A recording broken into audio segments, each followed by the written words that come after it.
Alrighty, you know that music, that means the next podcast is coming. Welcome everybody. This is Kenny Molotov, and we're gonna bring in the beat. Here it goes. Listen to that kick drum. Very, very exciting stuff.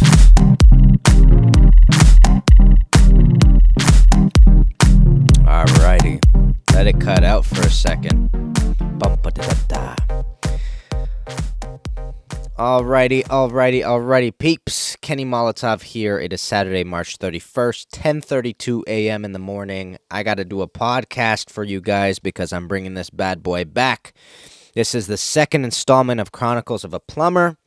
I was doing this podcast before. I had like 14 installments at that point, but we didn't really have that big of an audience at that point, so I restarted it. This is the second installment as of today.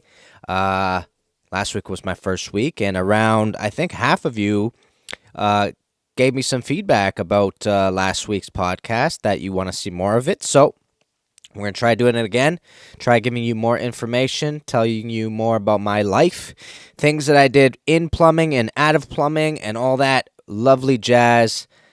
How you guys doing? How's your Saturday? How's your week been? Because my week has been a little bit chaotic, I got to be honest. I think I have to get this off my chest because I've been talking to you guys about it for a few weeks, and last week in the podcast I let you know, but I would like to say officially that I am officially a homeowner with my wife. My wife and I officially got the keys on Thursday, and it's been quite a journey, man. It's been an emotional roller coaster up until this point, and I think I'm going to actually get into it today. I'm going to tell you the entire rundown, numbers and everything of what was happening with us. Because it's a long, extensive story of a lot of drama and stuff like that. So it'll eventually come at the end of this podcast. I want to start off by saying that we are sitting... By the way, first of all, if you don't know me, I'm Kenny Molotov. I'm a YouTuber. I'm known mainly for my plumbing vlogs on YouTube. If you go to Kenny Molotov on YouTube, which you probably already know me from, you'll see me there. Used to be a gamer. Used to try other things out as well. But mainly just YouTube plumbing vlogs at this point. And we now have a plumbing community with us, which is exciting. So I basically take you through a day of what it's like as a plumber. And we're sitting at 1,560 subscribers, 1,560, which is wild, man. I mean, it's incrementally growing on its own, which is really nice. Last week, I came out with 2 videos. The first installment of Chronicles of a Plumber, which you all, or a bunch of you, seem to enjoy, which I'm glad, because I want to try to give you more of what you guys enjoy. And I did a second video called Plumbing, Troubleshooting, Fixing Bathtub Leaks. And I also did an unclogging of a stack. If you haven't seen that, go to the channel, check that guy out. I'll tell you a little bit about this video right here. We initially were supposed to actually install a bathtub that day, and then everything went awry because the plumbing valves were not holding, the hot and cold weren't holding, so we weren't able to shut the water. And if you can't shut the water, you can't really start any job. You need to shut the water in order to start disconnecting pipes so you can take out the bathtub. And that's what happened that day. We went in to do a bathtub installation, couldn't shut those valves, so we had to sort of cancel everything. And we started running around doing other service calls that we were called in to do. And the second one was to fix a bathtub leak. And as I was describing in this video, bathtub leaks it's an extensive thing to troubleshoot because a lot of times they're very subtle. So you got to go through a lot of different things in order to figure out what exactly is the culprit of the leak. And in this situation, from what I remember, we ended up deciding to do a bunch of caulking, put a bunch of silicone in certain areas that should have had silicone if they were roughed in correctly and also finished correctly. So that's what we ended up doing, and I think it did actually stop the leak. But in order to troubleshoot a bathtub leak, which is probably the most difficult fixture to ascertain what's the problem, because there's so many problem potential areas with it. You have the chute, you have the overflow, you have your shower control valve itself, even even cartridges can malfunction and start providing leaks. You have your shower head, and then you have the entire surrounding of the bathtub, including on top of it where it meets the tile, or on the bottom of it where people step out of the shower and water gets on the floor, and now it might be seeping into cracks. So it's extensive in the sense that it's not always really obvious what's happening. A lot of times it is, but then for the majority of the time, I find that you have to troubleshoot a couple of problem areas that you normally have to really, really tighten and really, really seal when installing the bathtub. So I went through all that. I gave you guys a couple of tips on that because I think it's really important. I find that for myself, when I was just learning the trade, and I'm about 4 years into my apprenticeship, almost 5, when I was first learning the trade and my dad was troubleshooting leaks, I was very confused as to what he was doing. So that was me having some background in plumbing. I can only imagine if you're a subscriber out there trying to troubleshoot a leak for a bathtub when you don't have any experience, or even if you're not a subscriber and you have no experience with bathtubs, it'll be super difficult to troubleshoot leaks. There have been so many times in my career where I was so surprised at how small the leak is. In other words, like, it's barely leaking, but it's causing so much damage below. I was so surprised early on to realize that something so subtle as a small crack in the caulking or in the grout of tiles can cause such destruction down below. I was so surprised by that. So I remember my dad pulling out a silicone gun, siliconing one tiny section, maybe 2 inches long, and going, okay, we're good.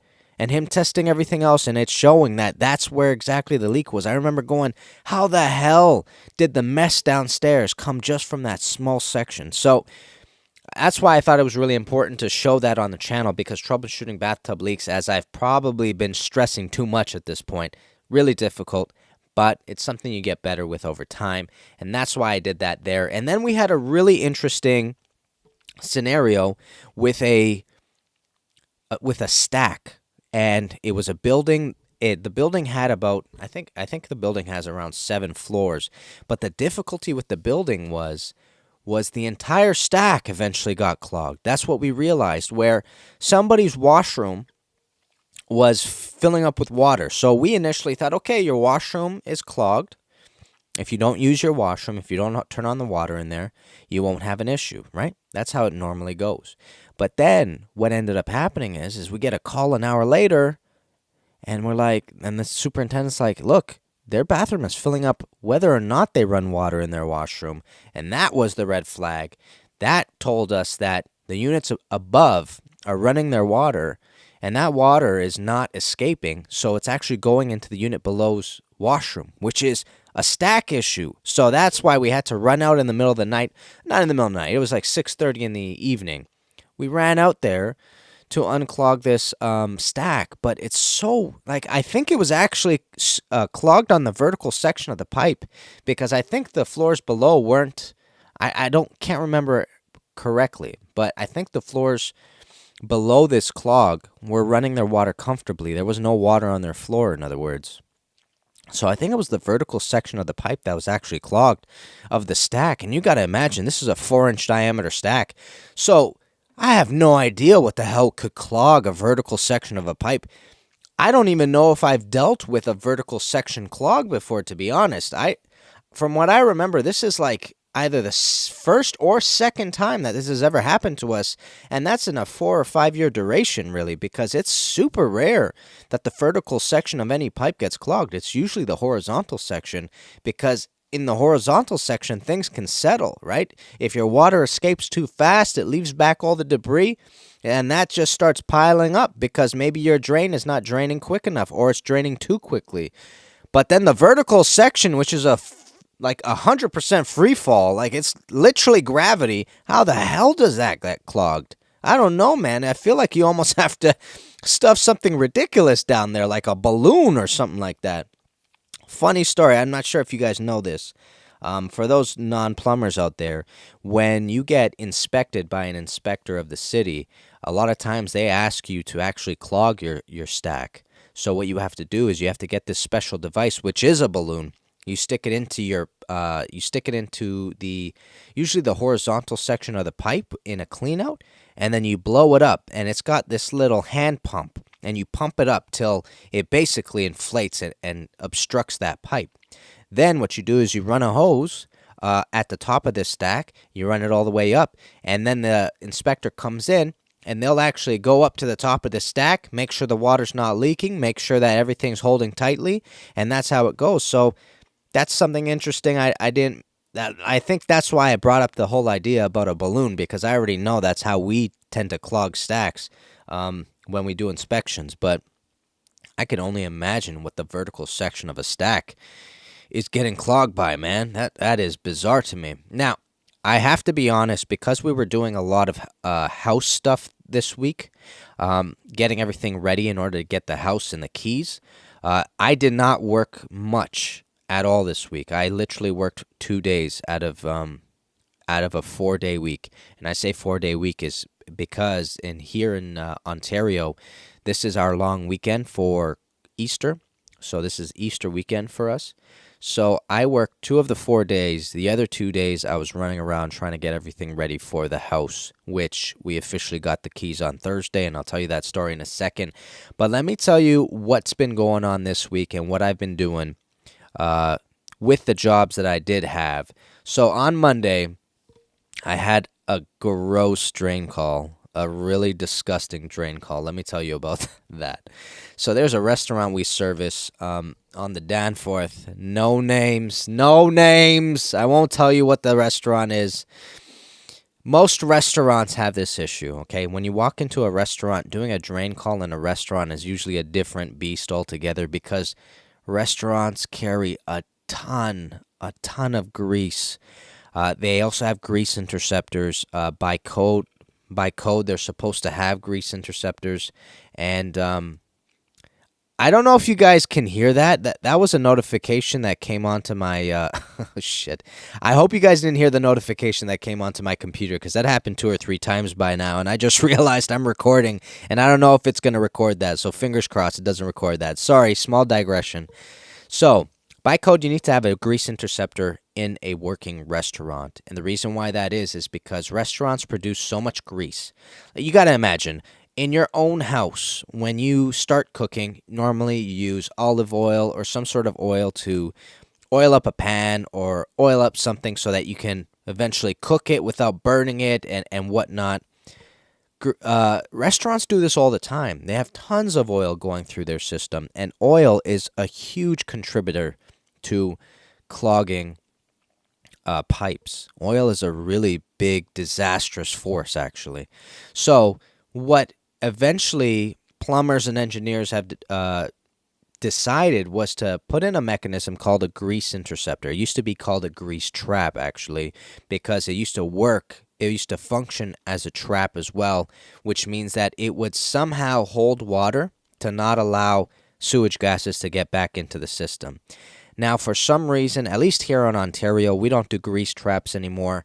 We call them grease interceptors. We have to actually install separate traps to every fixture instead of a grease interceptor acting as that. And now, if you don't know what a trap is, I sort of just explained it.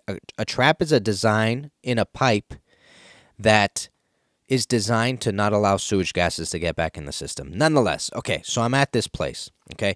The thing with grease interceptors is that they are supposed to slow the flow of water for you. So when water gets into the system, or when grease gets into the system and reaches the grease interceptor, they have a flow control plate which slows down the water altogether. And the reason why it does that is because it takes a little bit of time for grease to separate from water. If you ever throw oil into water, you'll notice that the moment you stir it, it'll take a couple of seconds for it to finally separate. And that's what the grease interceptor flow control plate's supposed to do. It's supposed to slow it down so that once the grease separates, it's still inside the grease interceptor at some point. So your drain is never going to be that fast when it's connected to a grease interceptor. I should say that right off the bat. So I get into this restaurant. Oh, and one thing I gotta say is I was explaining how in your house you use oil. Imagine how much oil restaurants go through. Imagine that. Like they cook how many meals? Like a really busy restaurant in a night probably can cook up to 150 to 200 meals just in a couple of hours. You know what I'm saying? In 3 or 4 hours, I think that's an easy thing, especially if it's a super busy restaurant, depending on the capacity of the amount of people they can hold and stuff. Like it's just so much oil is going into the system. So I think I explained that there. So every month or every 2 months, depending on how much grease gets into the system, you have to clean out your grease interceptor as a restaurant owner. You have to actually call companies that come in to clean these things out. And peeps, that is not an easy job. That must have been on the job of dirtiest jobs out there, because it is really repugnant or repulsive. Pungent, I think that was the word I think I was looking for when I said repugnant.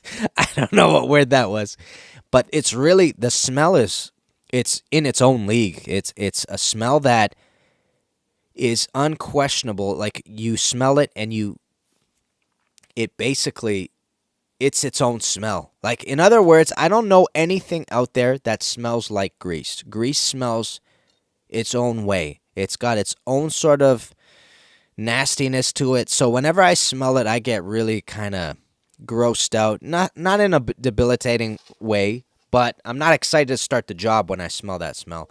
So you got to clean it out every couple of months, because if you don't, that grease interceptor will not be able to do its job anymore. It's full of grease. And so if you continue flowing water with grease into it, it's not going to be able to hold as much grease as it should, and it's going to start letting out more grease into the system than it should, which means that you're going to have to eventually clean those pipes, because if grease settles and in your pipe, here's the biggest issue. If grease settles in the pipe, if at some point the water escapes and the grease is left over in the pipe, that grease is going to harden. And you're thinking to yourself, okay, but it's a working restaurant, it's fine, it's running water all the time. Sure, it runs water for the majority of the time. When you're there overnight, if there's grease in the system, that grease is going to harden. And when I say harden, it actually gets really, really tough. So when it gets really tough, the diameter of your pipe is getting smaller and smaller and smaller, because that grease is just going to build on top of grease, on top of grease, on top of grease, to the point where you're barely going to have any water flowing through that system afterwards. So it's really important to use your grease interceptor correctly and also clean it correctly. That was a very long digression, I know, but I had to sort of say that so you understood what I'm talking about when I say I go into this restaurant and I open up this drain and that grease smell smacks me in the face. There is only one smell, that's that grease smell. And whenever I smell it, I'm not excited. So I'm not a big fan of restaurants, in other words, because that smell is not one of my favorites. But it's not debilitating. I can still do it, and I still do it, because money is money. So I go into this restaurant and they say to me, this triple compartment sink is clogged. I get there. It's early in the morning. I start looking at the sink, trying to figure out how am I going to tackle this problem. The way this sink is designed is you have a clean out all the way at the end. And what I mean by that is that your drain starts at the first compartment on the right, and then there's a compartment in the middle to the left of that. And then to the left of that is the third compartment, which is another, it's got a fixture outlet pipe. So you have a clean out all the way on the end of this bad boy, which is really, really clever, really, really easy for a plumber to get into. And that's what I did. I tried going from that clean out on the end. I start sending the snake. The snake is not going through the trap. So I spend about 10-15 minutes trying different heads of the snake, the machine. Nothing's working. So eventually I got to go to step 2. I got to remove the trap and the entire drain that goes, that is before the trap arm. I remove that bad boy and I start snaking it from there. And, I reached where I needed to reach. I went all the way to the grease interceptor. Come back with it. Put everything together, but now you got to imagine there's grease all over the floor. because you can't really help it. As well as the grease interceptor works and as well as it's designed, grease still gets into the systems. Grease still is in the pipes, and as soon as the water hits the floor, you basically can't really help it. It's greasy and it's super slippery. That's one thing you got to really worry about. It is added slipperiness to water. Like, water is actually has more friction than if you put grease in. And that makes a lot of sense, right? If you were to put oiled water on your floor right now, you'd break your head. If you didn't know it was there, you'd fall and you'd hurt yourself because it's so bloody slippery. And that's the way this thing is. So you take off the drain, grease gets onto the floor. It's all over my jeans because I'm on one knee trying to snake the drain. It's all over everywhere. The smell's hitting me in the face. So it's not a glorified job. It's not a glorified job, okay?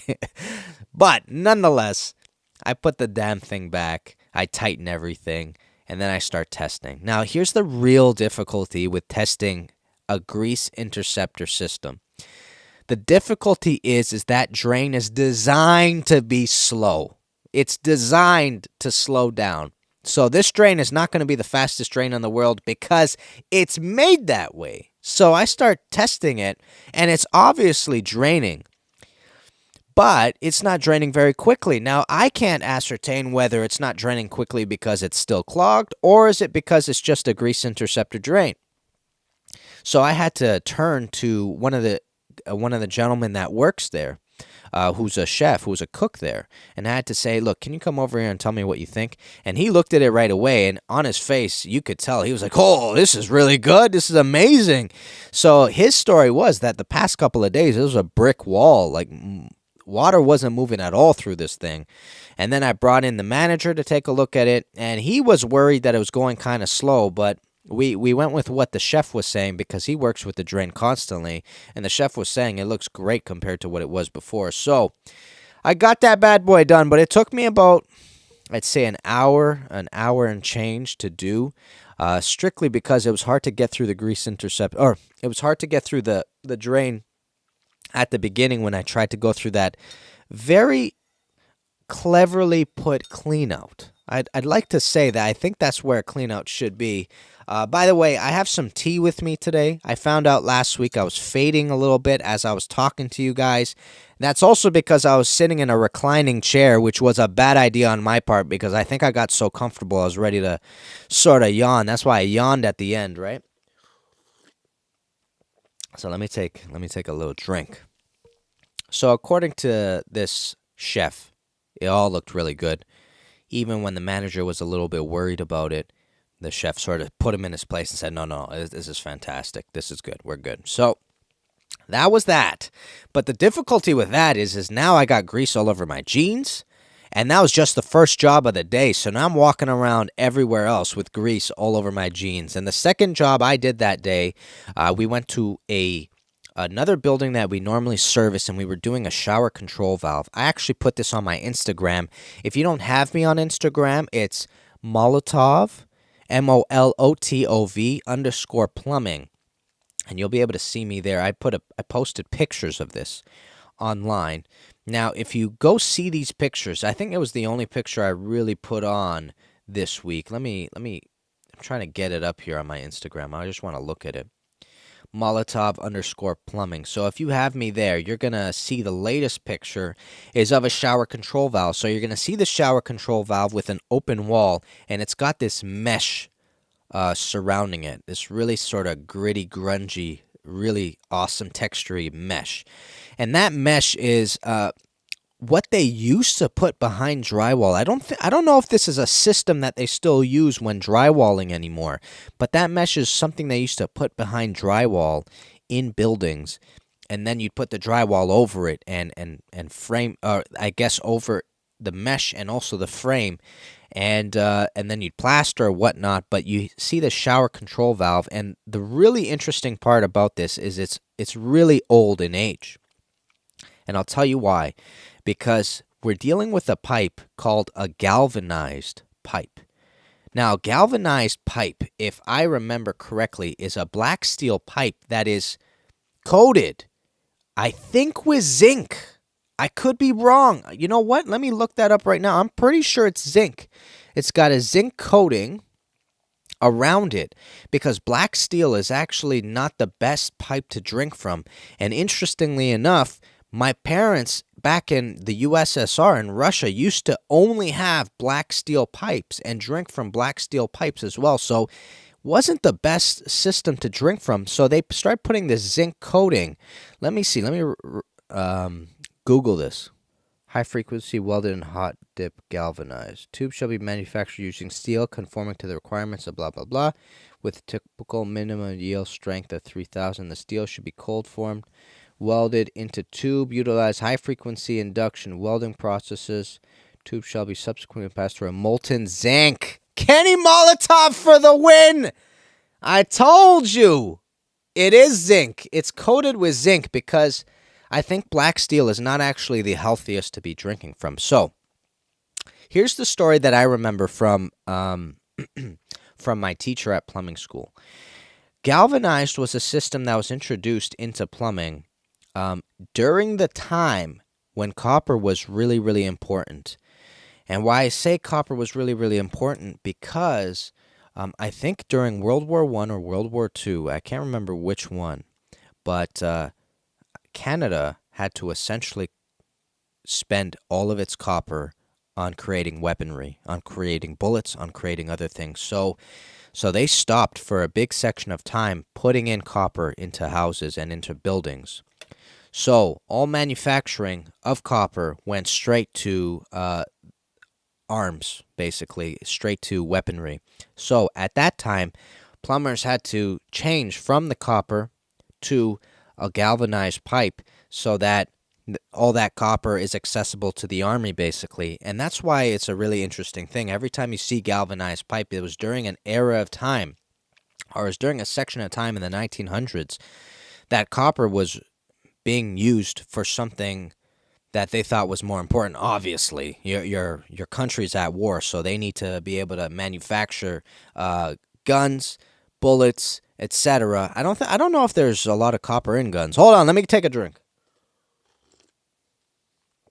I don't know if there's a lot of copper in guns. I think it's just the bullets that are made out of copper. So that's always an interesting thing.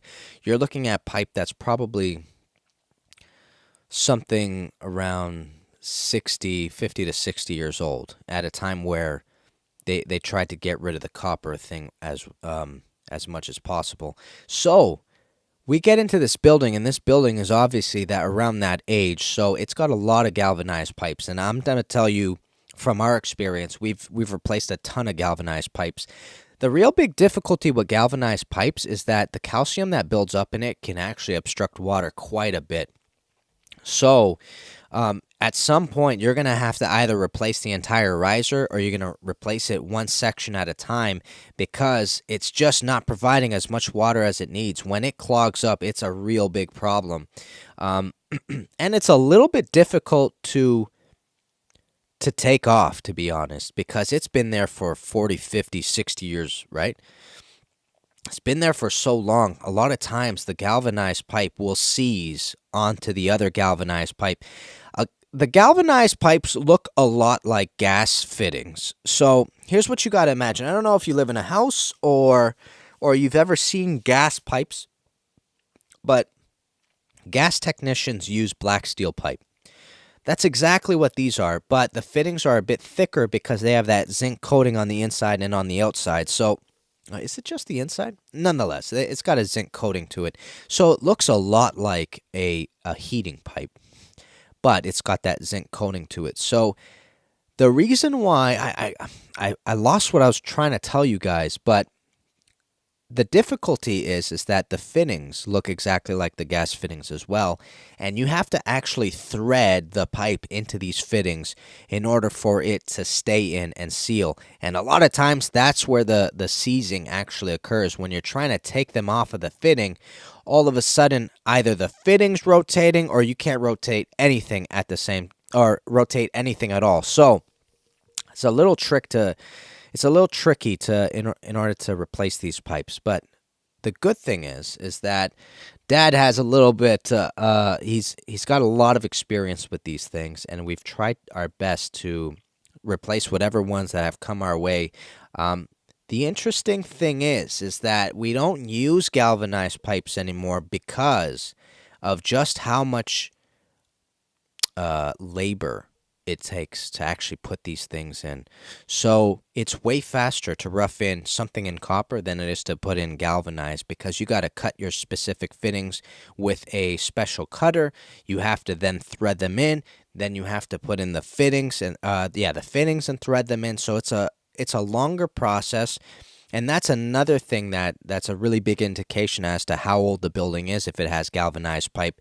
It was at a point where labor wasn't very expensive, so they could sit back and do an entire building made out of galvanized pipe strictly because, it was still affordable, even though it was taking longer than what a copper building would be, in other words. Now, when you look at the labor costs of what plumbers are now, it's just not worth it to do your system out of galvanized. Actually, they're creating systems that are way faster, like PEX, strictly because of what the labor costs when it comes to plumbing and skilled trades. So that is a little bit of background about that, and I'm showing you inside my Instagram what the galvanized pipe looks like. I also show you a connection to the galvanized pipe because we still have one side. I think it's hot. Yeah, hot is still being... No, sorry, it's cold. Yeah. Cold is still being run by a galvanized pipe into a copper pipe. So we had to transition with an FIP, female iron pipe. So you thread this into the male iron pipe, and then you continue on in your copper connection. So that's something interesting. If you haven't dealt with galvanized before, you don't know what it is, check it out on Molotov_plumbing on my Instagram, and you'll be able to see the repair that I did there. That's what I did right after that grease call where I was smelling all funky like grease. I had one last call. And I told you guys about this last week. Remember I told you I did that ridiculous 12-hour and then the following day a 10-hour day with a contractor named Danny where he cemented a bathtub? That's where I went afterwards. That was my last call of the day. I went back to Danny's to do the finishing. Now, 3 phases. There are 3 phases. Well, I guess 2 phases. No. So the 2 phases of plumbing are the rough-in and then the finishing stage. So the rough-in stage is when you literally have all the walls open. You put in the pipes designed for the fixture that's coming in. So you design the plumbing system and you design its venting system. And then the finishing stage is when all the walls are closed and you literally are now installing the fixture itself. So we did the rough-in stage for the bathtub, where the bathtub goes in, and then the finishing stage is me coming in and finishing off with the trim plate and also with the vanity that's in there. It was pretty straightforward for the most part. The one thing I know is I was telling you guys about Danny last week. Danny's extremely detail-oriented and really just honestly one of the best contractors I've ever worked with. He's just so, I would even say artistic, just like gorgeous work. You know what I'm saying? So I think the one thing for me when dealing with someone at Danny's caliber is I'm constantly in the back of my head a little bit insecure as to whether he's going to be happy with my work, because he's got a standard that's very hard to reach. You know what I'm saying? So as somebody coming in, seeing his standard, I'm sitting back going, I don't know if I should silicone this myself. Maybe I should leave it to Danny. And a lot of times Danny will actually say, no, you know what? It's okay. Let me do that part. I know how to do it. And I'll go, okay, please take care of it, because I don't want to ruin his beautiful work, right? Siliconing, by the way, is not an easy task. I don't know if you've ever tried siliconing, but siliconing is a very difficult thing to make look nice. And I don't know whether or not I should say this, but some people wet their finger before their silicone. Some people don't. I'm one of the people that don't, and I don't know if that's wrong. Peeps, let me know in the comments below if you wet your finger when you are wiping off silicone, or if you don't, and whether it has a big effect on it, because I was taught not to by my journeyman, who's my dad. So if I need to yell at him, you got to tell me right now. Let me take a drink. So that I'm still waiting for responses on that. You guys let me know what you think, whether I need to wet my finger for that. That was my day on Monday. I ended around 7 p.m. that night because that entire series of things, including the drain call, including the tub and shower faucet, and then doing the finishing, it took a while. Tuesday, my friends, I took off.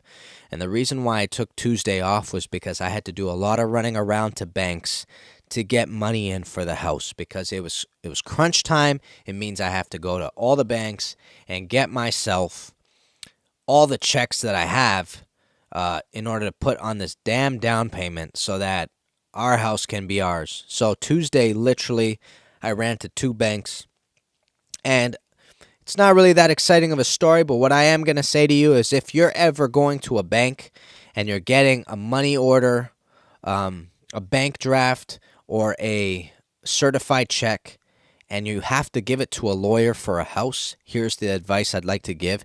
Make sure it says the lawyer's name or the lawyer's company and then in trust. Because Kenny Molotov didn't know. This is my first house, okay? So I went to 2 banks. And I got myself 2 checks. And right at the end, as I'm walking out, I find out that they have to say in trust. So I have to go back to the bank that I'm currently standing in and say, I'm so sorry. Rewrite this, please. And then I have to go back to the other bank. So I visited 4 banks, on Tuesday to get this all done. No, 3 banks. I should have only visited 2. Luckily, they were side by side at this point. So I got very lucky, but if you're ever purchasing a house and you need to get the check for the down payment, find out if it needs to say in trust. Most likely it does. And I want to thank the bank clerk there who actually brought this to my attention and said, is this for a house? I said, yeah. He goes, because normally they say in trust. Is that something you need? I was like, nah, it's fine. Don't worry about it. Just write it up, man. And as they're writing it up and they're talking, I call my wife. I go, is this supposed to be in trust? And then she calls the lawyer, and the lawyer's like, yes. And then, so thank you to that bank clerk. I'm sorry that we had to rewrite 2 checks. But thank you. You did your job correctly. You're kicking butt that day. You're keeping me on track, keeping my head in the game. I appreciate that.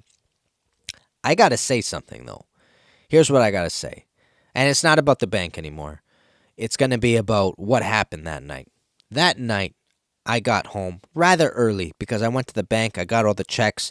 I got home probably around noon, 1 o'clock, and I spent the entire evening editing a video for my YouTube, which was the video that I was talking about early on, which was the one about the bathtub, how to troubleshoot leaks for the bathtub, and also the stack. I was working on that video, thinking to myself, oh, I'm going to get this out Wednesday. It's going to be lovely. And my best friend Laura, she ends up calling me, or I called her nonetheless. Laura and I are speaking, and Laura and I have been planning to play a video game for a very long time. Peeps, this is a digression from the plumbing, but it's an important story, okay? Laura used to follow me on my gaming channel. She was a big fan of the Outlast series. She's always a great supporter, and recently, I guess about a year ago, I had handed her my PS4, and I said, look, go crazy. Go enjoy it. And now she's the biggest fan of Bloodborne. But nonetheless, Laura and I have been planning to play video games for a long time together online. And finally this week, earlier last week, I guess last weekend, the weekend before this, Laura was like, hey, this co-op game's coming out that I've been talking to you forever about. It's free on Steam. And she saw me on Steam. We were actually talking through Steam, through the messaging board on Steam. And she's like, "Okay, just download this game. Put it on your wish list, and then download it later." So I did that. So Tuesday comes around. I'm finishing up editing, and Laura messages me, and she goes, "How's everything going with the house? Blah blah blah." We start talking about video games, and I was like, "Laura, look, I really want to play this game. I really need to get my mind off of all this craziness that's happening in my life about the house and stuff like that. So what do we do? When are we going to play?" And we're starting to juggle dates and times. And then I was like, okay, fine, we'll do it this weekend on Sunday. And I was like, does the headphone work? Are we able to actually talk through the game? And she goes, I really don't know. We should probably try it. Actually, it was my suggestion. I go, okay, let's just try it and see if it does, and then we'll turn it off and play Sunday. Peeps, that's not how it worked out. In reality, I knew I was sabotaging myself, by the way. I think I really craved playing the game, because we finished that game that night. We did not wait till Sunday.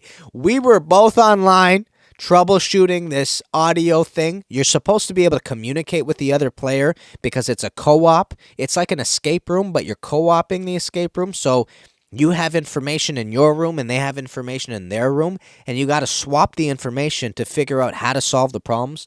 So we were trying to figure that out.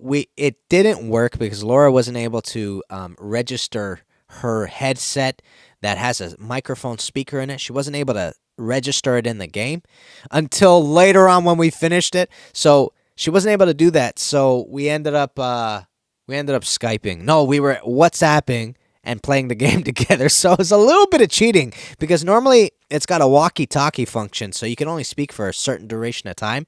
Laura and I were just on WhatsApp, just talking it out. We finished that game that night. I had a great time, by the way. The game was We Were Here. If you're into video games, I recommend it. I think it's a lot of fun. Make sure you're playing with somebody you really enjoy hanging out with, because it makes it way easier, because it's a lot of talking. You really have to be juggling information all the time in order to get through these puzzles. And Laura was fantastic. I got to say, Laura was on her game that day. She was on the ball, because there was a moment where I was just turning off these flames for no reason. I thought the puzzle was to turn off the flames. Turns out it's a maze. And Laura was on top of that right away. She's like, go left, right, go backwards, hit this button, blah, blah, blah. And she was just great. So, Laura, if you're listening, thank you again for that experience, because I needed it. I was really stressed out from the earlier in the day getting all those checks. So, We Were Here. Peeps, check it out on Steam. It's a free game. A lot of fun. Wednesday was the last day that I worked this week. On Wednesday. And then we went to the lawyer after. Okay, so on Wednesday, we were replacing valves. And it was a pretty straightforward job for what straightforward is in plumbing. We had to go into the garage of a building. And it was actually a townhouse complex, not a building. It was a townhouse complex. And in the garage, in the parking garage under there were a bunch of valves that needed to be replaced. And I think it's because they were old. They were old, they weren't functioning the way they wanted to, or they wanted to sometimes just eliminate some of these valves because they weren't closing well, or I don't know. Nonetheless, we ran around and we replaced 3 separate valves, and it was pretty straightforward. The only difficulty with working in parking garages, especially in ones like this, is how tight the corners are. So if you're working in a space, a laneway where a car needs to get through, a lot of times, kind of like if you're playing hockey in the street, when the car comes, you got to grab all your tools, you got to move it to the side, and then you got to let the car by, and you got to get back to work, and then all of a sudden a car's coming up from behind you got to do it again. That was the real big difficulty about working in this space. Actually, one more difficulty was that at one point there was a valve up above in the ceiling of this space, which is, you got to get on a ladder, you got to get to it, you got to cut it, you got to drain the water, you got to replace it. But right beside this was a beautiful Audi automobile. And you can tell this owner loved it.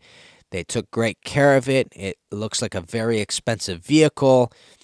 Whenever there is a very fancy car in the equation, it's always a bit more nerve-wracking to get the job done. So I ended up going out to the truck, grabbing a drop sheet, bringing it back, putting it over the car. That way, if any solder splatters, it doesn't splatter onto that beautiful paint job. And that's one thing I recommend.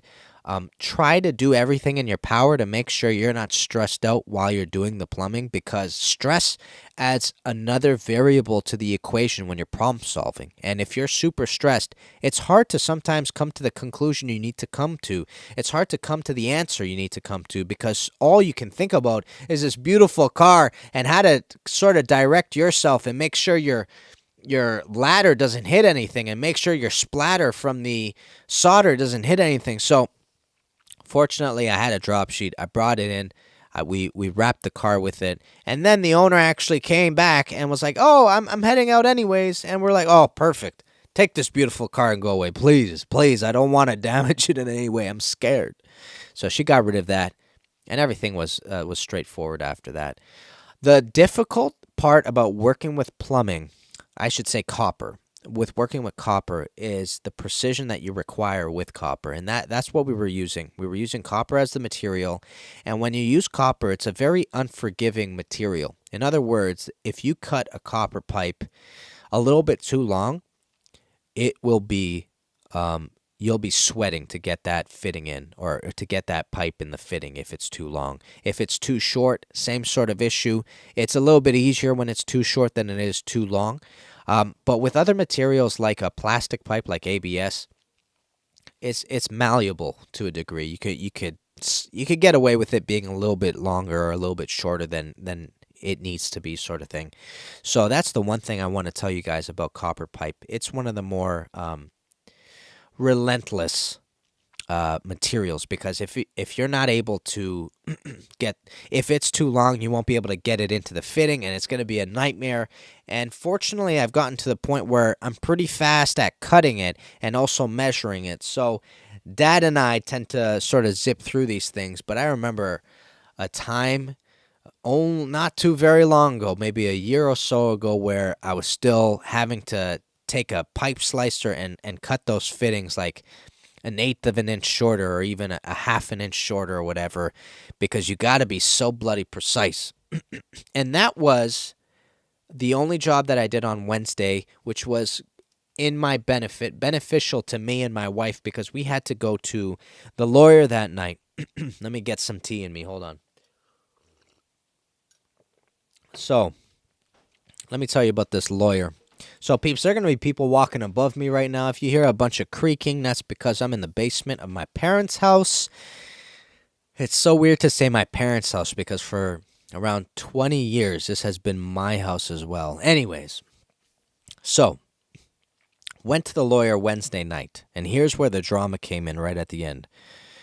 Went to the lawyer on Wednesday night, and what was happening was, our mortgage broker, we saw the night before on Tuesday to sign some papers, and our mortgage broker basically wrote the wrong numbers down for us. We were trying to tell him we're trying to put more than 20% down. We're putting something, it's really close. It's like 21 or 22% down. And we kept telling him this, and we thought it wasn't going to be a big issue, because it's actually, because we thought it was normally, if you go under 20%, it's going to be a problem. But the mortgage broker needs to give his bank an exact number of what we're going to be putting down, so that the numbers make sense to everybody and that nobody has to guess. So we were telling him 22%. We're putting 22% down. And finally on Tuesday he went, "Wait, what? What? You're putting 22% down? So you're putting this much down?" And we're like, "Yeah, man, we're putting that much down." So all of a sudden he had to start his paperwork over. It was very frustrating. I have to be honest. I'm a little bit upset. My mortgage broker is a good friend of mine, so I can't really yell at him. But Andy, if you ever listen to this, bro, I almost kicked you in the butt a couple of times, bro. Couple of times! Anyways, Wednesday comes around. We're supposed to actually be finishing up the deal with the lawyer, and the mortgage hasn't come through to the lawyer yet, because Andy's still sweating bullets over it. And that's what I have to say. I know Andy's looking out for us and really sweating bullets to get this done, but I was still a little bit mad. All right, Andy, that's it. I'm not going to rag on you anymore. So, we get to the lawyer. The information hasn't come from the bank. So our lawyer's looking at us going, "Look, okay, we're going to get you to sign some papers that you need to sign, but we still don't have the stuff. And if we don't have it by tomorrow morning, you won't be able to close, basically, this week." So I'm like frantically calling Andy, getting ready to basically yell at him. And Andy only responds with a text message going, "Hey, everything's done, blah, blah, blah." And I'm like, the lawyer didn't get it. He goes, "Oh, that doesn't make any sense. Okay, let me check everything tomorrow morning." Which is the scariest words that I've ever heard from a mortgage broker. "I'll check everything in the morning. We'll see how it goes." That very same night, I finished editing the video. I missed a part. So we have some friends that are moving to Dallas from Canada, um, and they are basically giving us a ton of furniture, and we owe them the world, really, because they're not going to bring a bunch of stuff with them. So on Wednesday night, after we saw the lawyer in that frustrated exchange where we didn't have the documentation we needed, we ended up driving all the way out to Vaughan. It was the equivalent of like 45 minutes to get there. So we get there, we grab a bunch of furniture from the man, from our friends, and we're driving back. And basically Thursday I didn't work either because I had to make sure Andy was on the ball. Oh, man, guys, I'm all over the place with this story. So that very same night after we drove out to Vaughan, we came home and I finished editing the video. I stayed up a bit late and I uploaded the video. That's what happened Wednesday. Thursday, I took the day off again because in theory I should be grabbing keys. And that is exactly how it panned out. In the morning, it was like 10 o'clock. I finally called the lawyer. I said, "Did Andy send you the stuff?" The lawyer's like, "No." I got Andy on the phone. Andy, I heard Andy for a second, and I was like, "Andy, are you, all right, Peeps, sorry for that. We got a bit interrupted. My mom came downstairs and needed to talk to me real quickly." So, finally on Thursday, I got Andy on the phone, and then he's like, "Look, man, I'm almost done. I need like 15 minutes. And I was like, "Andy, you call me right back when you send this bloody thing." So Andy finally sends it, calls me back. He goes, "Dude, it's sent. I sent it about 10 minutes ago." I go, "Perfect." I call the lawyer. The lawyer's like, "Yeah, I just got it hot off the press. We'll let you know."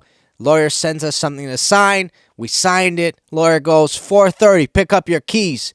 So it was really like this frantic moment and this really exciting and scary moment right at the end where I was like, holy crap, this thing is actually happening.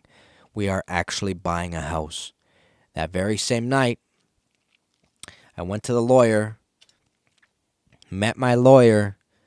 She hands over the keys to Charity and I. And later that night, we went to the house for the first time ever as homeowners, as owners of it.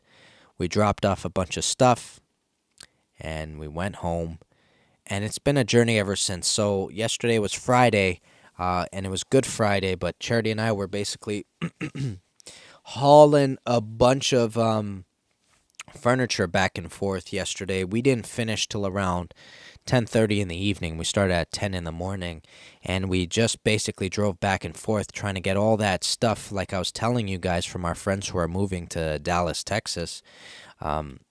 We were basically going back and forth from their place to our place, just getting all the stuff we need, and that was 3 trips. And you got to imagine, it's a really long drive. It takes about an hour to go each way. It was a bit silly.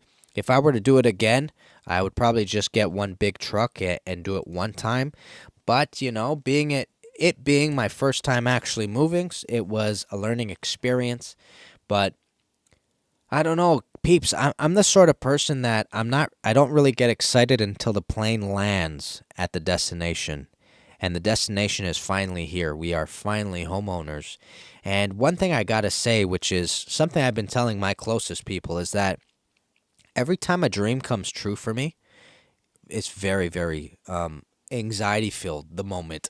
Like it's not as thrilling as I expected it to be. It's a bit nerve-wracking. There's excitement for sure. And I remember getting engaged was one of those moments as well for me, where it was lovely to do it, and then planning the wedding was lovely to do, but the day of the wedding and the day of the reception, whew, man, stress, boy, stress. And the same with this house. This house has given us a ton of ups and downs, a ton of turnarounds. I'm just super excited now because I finally got a space where I can make my own. You know what I'm saying? Like I didn't realize how much I was craving this until a few months ago when I realized it, and my wife and I sort of put wheels into motion to get this done. But I'm officially a homeowner, and I don't know, Peeps, I'm super, super happy, super excited. A little bit nervous, like I was telling you guys in the video a couple of weeks ago. I posted a video saying like I'm really nervous about this. because we're taking on a whole bunch of responsibility. I'm worried about making ends meet because as plumbers, sometimes we have a high season, sometimes we have low season, and I hope I'll be able to make it through those low times. You know what I'm saying? Like, there's a lot of things happening, a lot of things to consider. But overall, now that the plane has landed, Kenny Molotov is very excited. And, I just feel like life's progressing, and I think that's what it takes to feel alive. Sometimes I find that complacency scares the crap out of me. It's the reason why I do YouTube. It's the reason why I do vlogging. It's the reason why I'm doing music, which is something I got to start really pushing myself to finish. And then this sort of thing happens, and you feel like, okay, I'm crossing things off the dream list that I've always been talking about that I had no idea how it would come to fruition, let alone if it would come to fruition. You know what I'm saying? So, yeah, this is Kenny Molotov happy, in other words. Now, peeps, we are running at 57 minutes right now. I actually have to go because I'm going to go see the in-laws. I have to tell you the story about this entire house hunting situation. I was thinking of doing it today, but I won't be able to get to it because I'm going to cut it a bit short today. It's not really short. It's an hour long nonetheless. But peeps, thank you for listening. I had a great time talking to you. Let me know in the comments below if you have any questions or if you want to even hear about the house maybe. I think that would be interesting to know. Let me know what else is going on with you. I love you guys. And thank you for being here. Kenny Molotov, guys. Peace, baby.